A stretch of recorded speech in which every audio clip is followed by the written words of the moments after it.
Isang nakakagulat na balita ang sumambulat sa publiko matapos lumabas ang bilang pinagbabantaan naman ni Pangulong Ferdinand Cuting Jr. si Atty. Cathy. Ayon sa mga ulat, nangyari ang umunay pagbabanta matapos ibunyag at ilalabas ni Atty. Cathy ang mga ebidensyang maaring magdawit sa Pangulo sa ilang isyong may kinalaman sa katiwalian at maling pamamahala.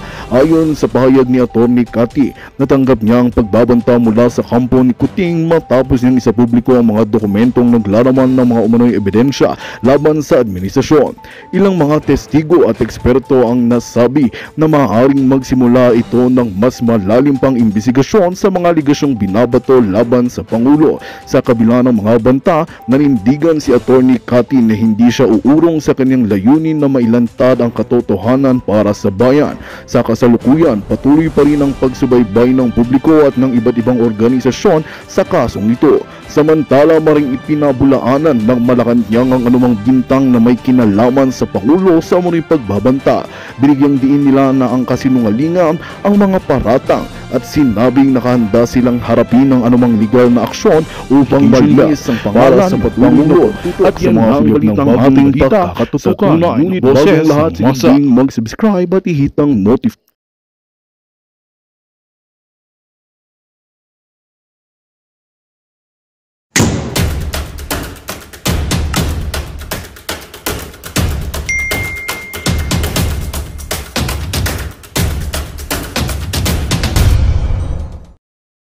Itong si Sexy Star na mayroong beauty clinic. Alright? Yan yung yung identification based dun sa akin informante. I really don't know this Sexy Star. Basta sabi ay Sexy Star na may beauty clinic na laging kasama si Martin Romualdez. Itong si Sexy Star, mga kababayan, meron daw ito siyang ito ang tunay na meron siyang Jubetsky sa isang kaibigan ni Martin Romualdez na hindi Pilipino. Okay? Siya ay, I'm not sure, Malaysian ba or Cambodian. Basta hindi siya Pilipino. Okay? Siguro yung mga artista kilala niyo to. Hindi si Bello. Hindi. Hindi naman naging sexy star si Mickey Bello. Sabi ni Amelia. Okay? Actually, hindi ko siya kilala. So, ang sabi ni Sexy Star, na mukhang hindi naman naging star, kasi tinignan ko, hindi ko talaga kilala yung mukha niya eh. Kinuwento niya kay sa journalist na tanong natin kay kanino ba niya kinuwento? Tanong natin kay Madam Corina, baka kilala niya to. Okay, so ganito Itong si Sexy Star na sinusuportahan ni Tambaloslos ang kanyang mga business venture dahil kaibigan etong kanyang Jubetsky daw. Kasi itong lalaki, showbiz na ito. Pero kailangan nyo malaman. Pero, itong lalaking hindi Pilipino ay marami ng kinasasangkutan na issue sa money laundering. Ibig sabihin, ito ay may mga kasalanan sa bansang Pilipinas. Alright? So actually, hindi ko rin alam ang kanyang buong pangalan, pero wag na muna natin pangalan, hayaan mo silang lumabas. Si Sexy Star may Jubetsky, okay, na hindi Pilipino, at sila'y magkaibigan ni Tambaloslos. Si Tambaloslos, si Romualdez, ay laging nandoon sa mga events nitong Sexy Star at nitong money launderer na ito. Okay? Tama ba? Yung term natin. So ngayon, mga kababayan, sabi nung kay evidence, okay? Yung ebidensya na bangag si Junior, di ka pa maniwala kay? Okay? Ito nga pinipreempt natin, sinasabi sa taong bayan na kung magurgur nila si Cathy, I hope not. Diba? At ginagabayan naman yan ng Diyos ang mga taong nagsasabi ng katotohanan. Nagkwentuhan itong si Sexy Star at itong si Tambaloslos na ipapagurgur daw si Cathy. Dahil sa kanyang expose na si Bangag Jr. ay pulboronic. Si Lisa, inabutan siya o inalok siya ng pulboron at ang mga anak. Okay, hindi yung kumar, hindi. So anyway, kaya pala tahimik sila. So posible, kaya nga tinatanong natin, ito ba ay gagawin ni Martin Romualdez na ipapagurgur niya si Cathy Binag? Dahil syempre mga kababayan, once na matanggal si Bangag Jr., dahil sa issue niyang kinasasangkutan, lahat sila apektado. Lahat ng mga kawatan maaapektuhan, lalo na kung ipapaaresto lahat. Lahat ng kinasangkutan ni Romualdez na crime. Okay? Lahat ng mga kinasangkutan niyang bribery, lahat ng pagbabayad nila diyan sa pagbibigay ng malaking mga budget sa mga kongresista, 'di ba? So ang question natin, kaya bang ipagurgor ni Romualdez, ni Tambaluslos si Cathy Binag? Kailangan ninyong malaman para maano na natin. Dapat sinasabi ito sa taong bayan. Sabi nung kausap ko kanina, actually tinatawagan ko si Cathy Busy lang siya, hindi sumasagot. Okay? Kasi gusto ko itong inform. Actually, text ko siya, mga busy ang lola nyo. Okay? Kaya sabi ko, sige, i-ano ko na to. Ipapalabasan natin to. Ang sabi sa akin, Miss Maharlika, kailangang ilabas mo yan to protect Cathy. Kasi pinagkakalat at napakadaldal nitong sexy star na ito na mayroong beauty clinic, okay, na willing daw ipagurgor ni Romualdez si Cathy Binag dahil sa kanyang expose. Alright? Wala dyan. Hindi ka kilala yung babae eh. Okay? Hindi ka kilala yung mga pangalan na inaano ninyo, hindi nakikita. Alright? Okay? Ngayon, ano ang gagawin natin ngayon? Dapat i-comment nyo sa kanilang mga Facebook page. At dapat i-echo ninyo na pwede talaga nilang gawin ito na ipagurgor, okay? Ipagurgor si Cathy Binag dahil sa matindi niyang revelasyon. Alright? So yun ang breaking news natin dahil ipinagkakalat Selena Star, actually hindi ko kalala yung mga star na sinasabi niyo. Ipinagkakalat ng babae na ipagugurgur yan si Cathy Binag dahil siya ay nagsalita. At napag-alaman ko, ito baka kilala niyo sa showbiz, no? Napag-alaman ko na itong sexy star na ito, based dun sa informante ko, ang laki daw talaga ng insecure nito kay Cathy Binag noon pa. Alright? Then minsan, tinret niya si Cathy. Ayon sa akin, ito grabe, dahil pala natin hindi alam. Itong sexy star na ito na Chipanga, na ayon sa aking informante, sa ating puting langgam. Okay? Alright? Ang tawagin natin yung mga showbiz personalities natin, ang mga puting langgam sila.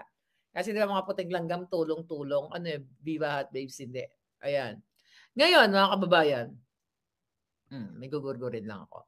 So ngayon, mga palangga, so ito palang babaeng itong sexy star, minsan, okay, matagal na to, tinret niya si Cathy na ang sinasabi niya, pinagyayabang dun sa grupo na, sabi niya, 5,000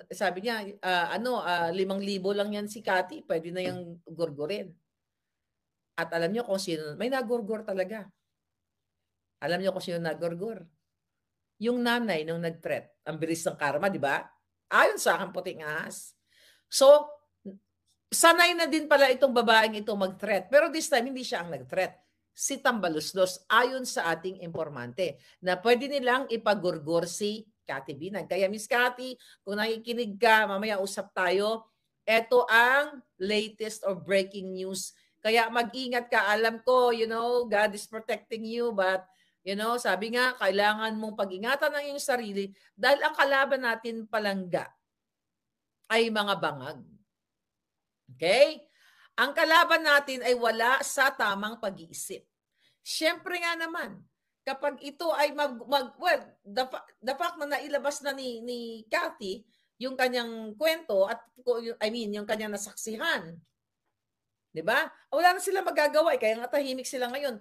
Pero mas magiging powerful ito kapag talagang ito ay naisalang sa korte. Kung talagang sila ay yun na mag-action dito. Kung pwede lang gumawa ang kung sino man ang pwede dyan sa Pilipinas, 'di ba? Na si Kuting talaga ay impeach, which is nga wala nga tayong laban dyan sa Congress dahil nasusuhulan lahat halos sa mga jutang Ginimes dito. Wala tayong kapupuntahan dahil si Marcos Jr. dapat ang impeach. At ang isa sa pinaka-credible na testigo ay si Cathy. Kaya gusto nilang ipagorgor ngayon. Based dun sa informante. Ganun ka walang tatakutin na lang. Ay, Cotton Fiend from Texas. So tatakutin na lang at binobroadcast pa. At narinig daw ito, according to my source, sinabi ito mismo kay Corina. Di ba? Sino itong Corina na ito? Di ba isa lang naman ang journalist na Corina? Baka may iba pang Corina, I don't know. Basta ang kwento, hindi pinangalanan kung anong apelyido, basta ikinuwento dito kay Corina na ipapagurgur si Cathy. Now, Romualdez. Now, mga bangag. So, alam na ng taong bayan. So, pag may nangyari, at saka sinabi naman ni Cathy, na kapag nangyari sa kanya, nakahanda yung mga USB.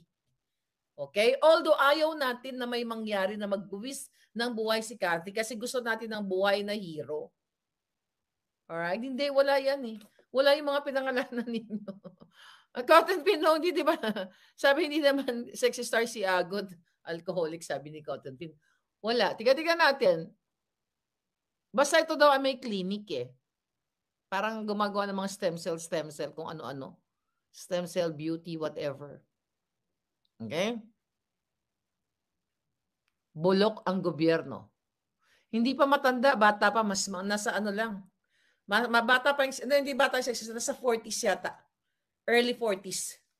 Laos na hindi naman daw sumikat. Pumato lang daw ito sa money launderer, kaya nagkapera. O maghanap kayo ng money launderer dyan. Mag-google kayo. Hindi yan si Vicky Bello.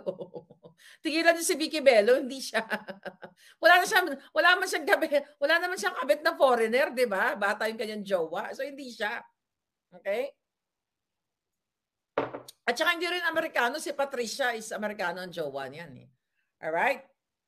I don't know. Parang hindi ko alala kung ex ng politiko. Basta sinend na sa akin actually yung information na itong babaeng ito ay nagpapakadat. Hindi rin si Kiana Reeves. Gusto ko yun si Kiana. Lokaret yan. Nakakatawa yun eh. Okay. Sige nga, tignan natin. Nakakatawa naman kayo. Ano pinagsasabi nyo? Anyway, pero kailangan nating labanan ito mga palangga. Kailangan labanan natin sila sa information. Now you know na pwedeng ipagurgur si Cathy according to my source. At ito pa, mga kababayan, yun lang gusto kong sabihin sa kay Cathy, no? Kung naririnig niya tayo. Ngayon, mga kababayan, it's another thing about punta tayo sa susunod na topic natin. Alam nyo na, i-comment nyo lahat na wag nyong protect Cathy. Lagay nyo, protect Cathy. Kung ano man ang hashtag natin. My God, yung mga nananahimik na mga artista. Pinagpapangalanan nyo. Sabi ni Rob, si Ay, hindi naman sexy star si Ay. Gusto ko yan si Ay. Nakuloko talaga kayo. But ganun pa man, here's the thing. Here's another breaking news. Mga kababayan. So, ito, binabasa lang natin. Okay. Okay. Ito ay tungkol sa impeachment ni Inday Sara, di ba? Sabi ko sa inyo ay hinahain at binanggit na rin ito, marami na nagbalita. Pero isa ako sa nagsabi sa inyo na i-impeach nila si Inday Sara. Ang sabi dito, Miss Maharlika, sabi ganon, mahirap lutuin ang impeachment ni Inday dahil wala namang impeachable ground. Kaya ang gagawin daw po, okay? Ang gagawin daw po ng Congress, hindi nila itatakel ito sa plenaryo. Okay? At bibiglain na lang ang paghain. Alright?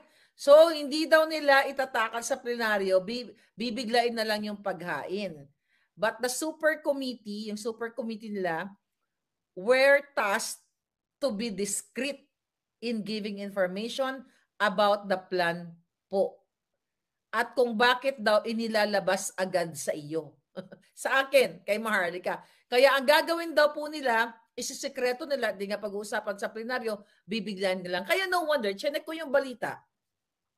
Ang sinasabi ng mga kongresista, yung mga sila, ano mga pangalan nun? Okay, yung ano na yon, yung mga in-interview mga bayan, hindi naman kailangan ng pangalan nila, na chismis lang daw itong impeachment kay Inday. Kasi, isa pa sa napag-alaman natin, maghahanap sila ng tao, not ang congressman, not one of the congressmen, kundi tao na gagamitin nila to file a case o to file an impeachment kay Inday. 'Di ba? Isa 'yon sa sinabi ko sa inyo na maghahanap sila ng fake witness sa DepEd na papalabasin nila na si Inday ay nagkaroon ng transaksyon na ghost delivery ng mga libro. Okay? So maaring taga-DepEd ang mag-file ng case, pero ngayon kunyari ang papalabasin na kunyari wala silang kinalaman. At ito ay chismis lamang, di ba? Kasi A1 information to. Mismo sa Congress galing ito. Sabi ko sa inyo, lahat ng mga puting ahas, puting langgam, puting bees, you know, lahat yan ay ating mga kawal. You know, yung mga bees and yung mga langgam na bago natin, okay, nagkukumpul-kumpul sila ngayon para magbigay ng information. So now you know na itong ano na to, itong mga kongresista na to at mga kasabot ni Bangag Jr., hindi sila nagtatrabaho for you. Ang target nila kung paano maghanap ng fake witness, sinong hanapin nilang taga-gurgor kay Cathy Binag, sino ang hanapin nila taga-gurgor kay Maharlika, di ba? Sinong kausapin nila para mag-file ng mga fabricated cases? Diyan sila nakatutok. But etong issue dito kay Inday Sara, talagang titirahin nila si Inday. Pero ngayon, ang usapan nila ay magmaang-maangan na muna at sasabihin ito ang nangyayari ay chismis lang. Now you know, Inday Sara, I hope may mga tao si Inday nakakanood nito. Ito yung gagawin sa'yo, Day. I don't know kung alam mo na ito.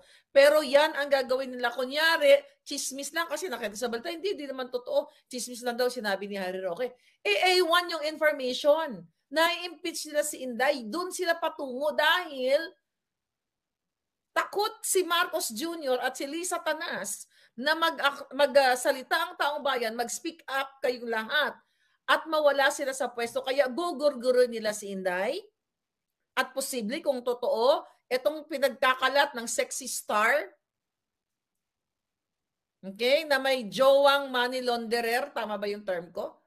Okay? May jowang money launderer na ginagamit daw yung mga business nito na kunyari negosyo, pero ginagamit itong kumpanya na ito para sa money laundering activity ng kanyang Jobetsky. Okay, hindi si Rachel Palangga na nananahimik sa Thailand yun eh. Napalo ko yun eh. Hindi siya si Rachel. So ngayon, ito yung nakaka-alarma. Nakaka-alarma na lahat na lang na magsasalita, katulad niyan, si Cathy pagugurgur. According to that sexy star na ipinagkalat at sinabi kay Corina. Certain Corina. I don't know kung anong apelyido. Now, ngayon, tapos ito si Inday dahil nag-resign sa DepEd at nagsasalita na ang pamumuno ay hindi dapat, ang motivation ng pamumuno ng ating bayan ay hindi dapat nakabase sa pagiging sugapa sa pera, sugapa sa pulburon, at sa pagtumar o pagtoma ng champagne. Diyos ko, wala. Hindi nga siya kilala kaya, tiyan mo, hindi siya kilala kaya hindi nyo siya napapangalanan. Wala talaga ako makita. Okay? Sabi ni Lady Sai, si Franz Castro ang gagamitin lang.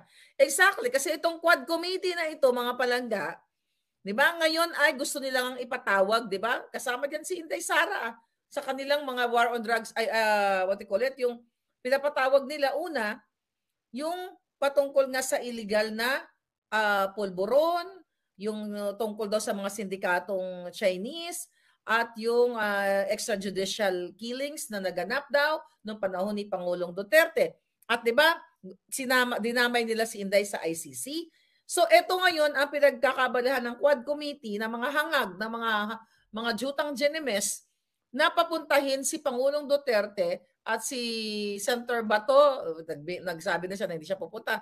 At kasama yan si Inday sa kanilang pagdidiin na patungkol dito sa extrajudicial killing na ito. Kasi the purpose of these people ay i-trial by publicity ang mga Duterte at ang yung mga allies nila na still na sumusuporta pa rin sa kanila.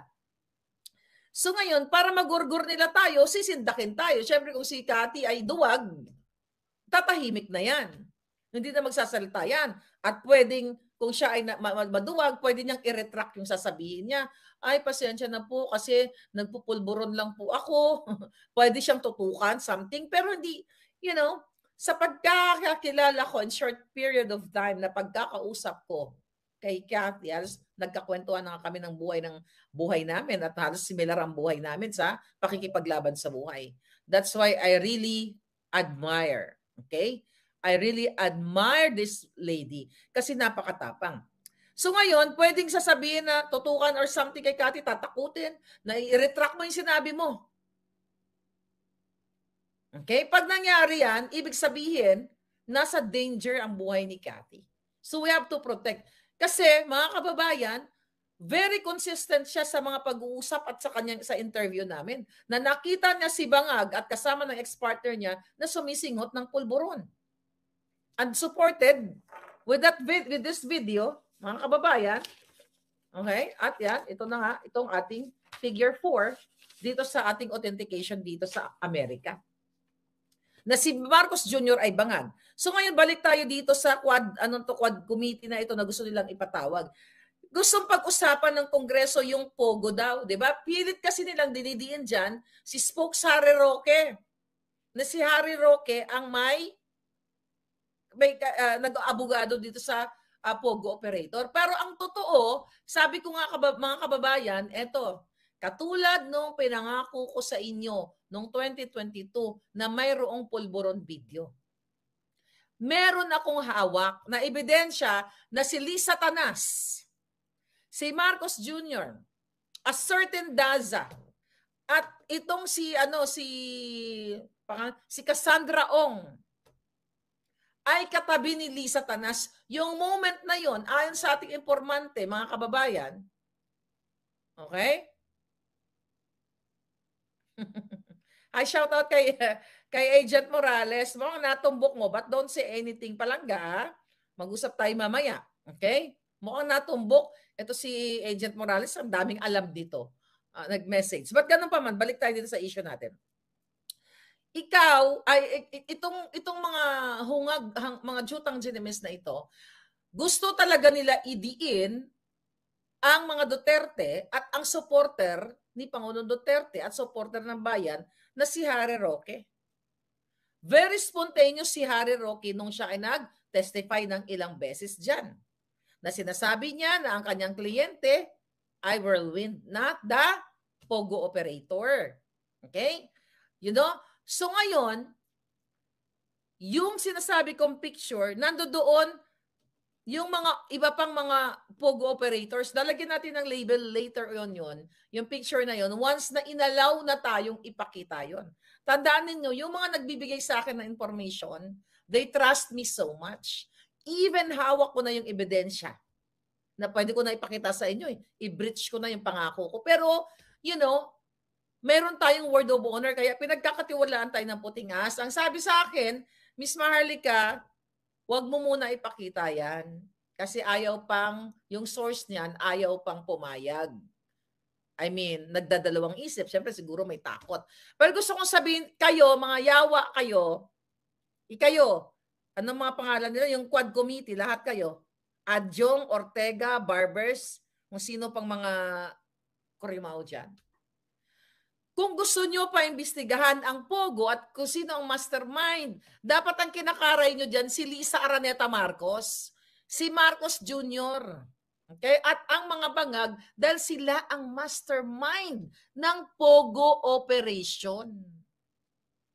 Akalain nyo pinagyayabang ni Bangag na hanggang December na lang ang Pogo. Then the next day, okay, i-improve yung online gaming. It's the IGL. It's the same FUCKING story. Di ba? Kunyari, binibida-bida sa SONA na titigil na tong Pogo na ito hanggang December na lang para lang may masabi sa SONA. It's the same thing with the 5,500 flood control na isang drawing lamang o isang kathang isip. And now, after the Pogo, announcement sa SONA na hanggang December na lang, tapos yung mga dilawan, mga bangag din, palakpak kunyari kay Kuting kasi nakikinabang sila. And now, the next day, hindi, magkakaroon ng improvement ay ng ibang what do you call it? Ibang gaming pero it's the same thing online. All right? Sabi ni Raul, si Gretchen, no. Ang partner ba ni Greta is foreigner. Okay? Ang partner nito foreigner.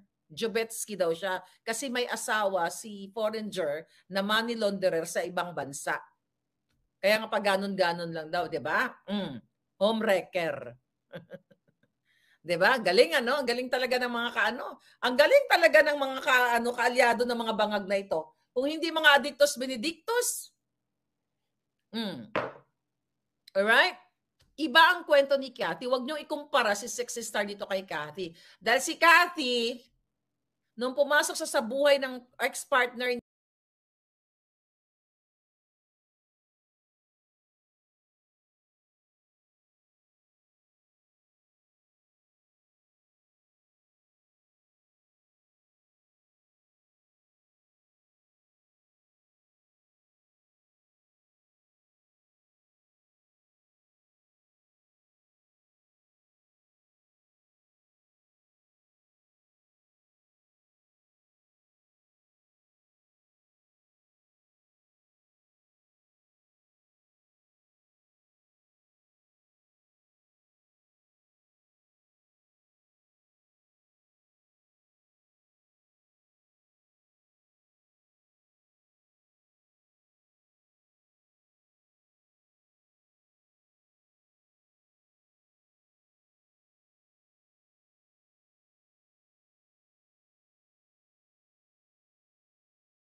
Magandang balita ang hatid namin sa inyo ngayong araw. Sa pagtatapos ng aming balitaan, nagbigay kami ng mga mahalagang impormasyon.